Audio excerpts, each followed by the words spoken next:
श्री महालक्ष्मी नमः।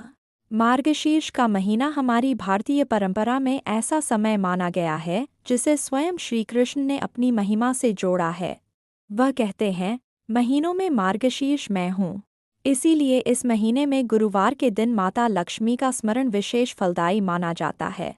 जब कोई भक्त पूरी श्रद्धा, प्रेम और मन की पवित्रता के साथ माता की कथा सुनता है तो ऐसा कहा जाता है कि उनकी कृपा का प्रवाह उस घर के हर कोने में फैल जाता है। माँ के चरणों से उठने वाली अलौकिक ऊर्जाएं न केवल भौतिक रूप में संपन्नता देती हैं, बल्कि मन में शांति, बुद्धि में स्पष्टता और व्यवहार में सौम्यता भी लाती हैं। माँ लक्ष्मी कभी अपने भक्तों से दूर नहीं रहती। भक्त की आहट मिलते ही वे मुस्कुराती हुई उसके द्वार पर पहुँच जाती हैं। हर घर, हर परिवार की यह कामना होती है कि माँ का स्थायी वास हमारे जीवन में बना रहे, और यह संभव है जब भक्ति सच्ची हो और मन विनम्र।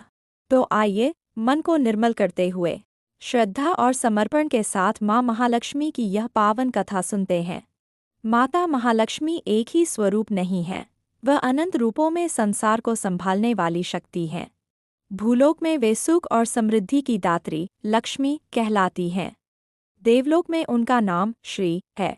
ब्रह्मलोक में वे सावित्री का स्वरूप धारण करती हैं। वृंदावन में वे राधा रानी के समान प्रेम की मूर्ति मानी जाती हैं।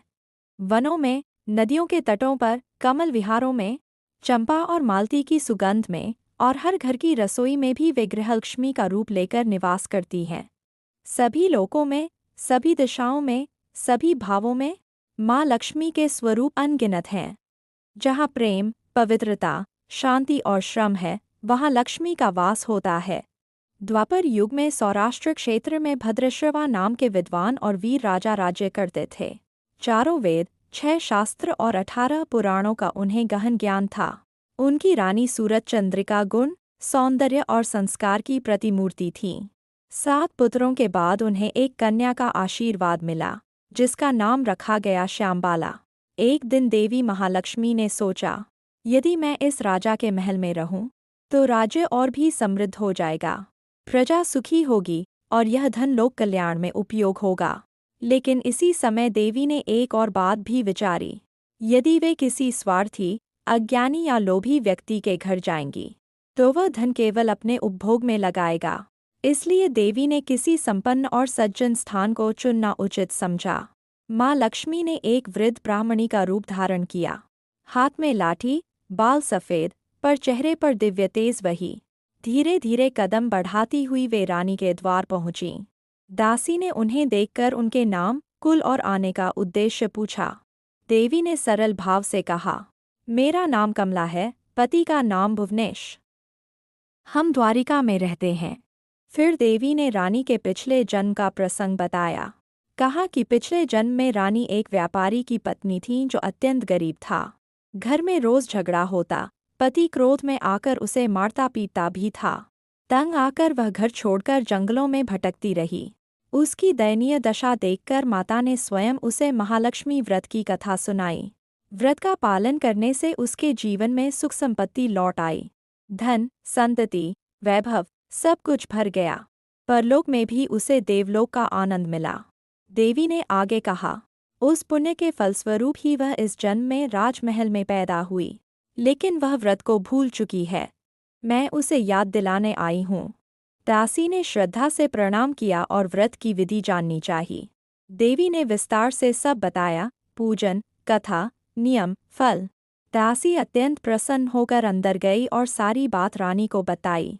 धन दौलत के गर्व में डूबी रानी सूरत चंद्रिका ने दासी की बात सुनकर क्रोध में आकर वृद्धा स्त्री पर चिल्लाया।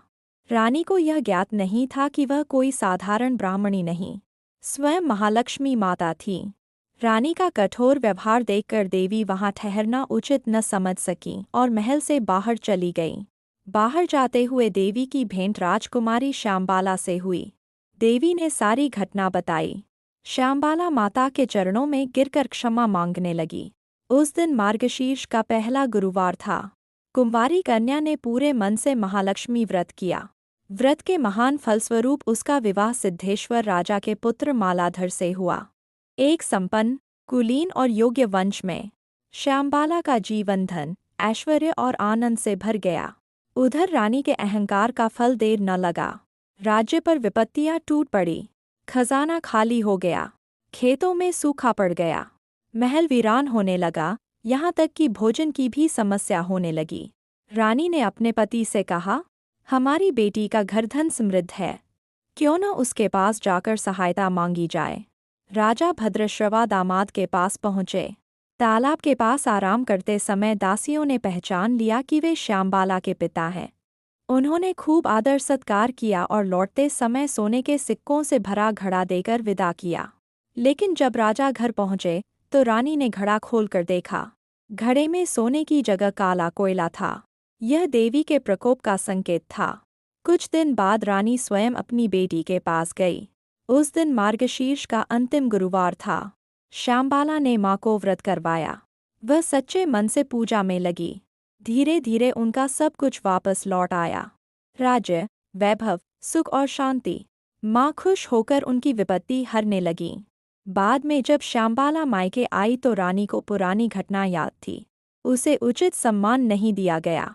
श्यामबाला ने मन में कोई शिकायत नहीं रखी। जाते वक्त वह मायके से केवल थोड़ा सा नमक ले गई। ससुराल पहुंचकर उसी दिन उसने बिना नमक का भोजन बनाया। पति ने स्वादहीन भोजन चखा तो श्यामबाला ने उसमें चुटकी भर नमक डाला। तुरंत भोजन स्वादिष्ट हो गया। श्यामबाला बोली, यही मेरे मायके का सार है, नम्रता। सब कुछ नमक जैसा है, यदि स्वाद चाहिए तो अहंकार छोड़ो। पति उसकी बात सुनकर प्रसन्न हुआ।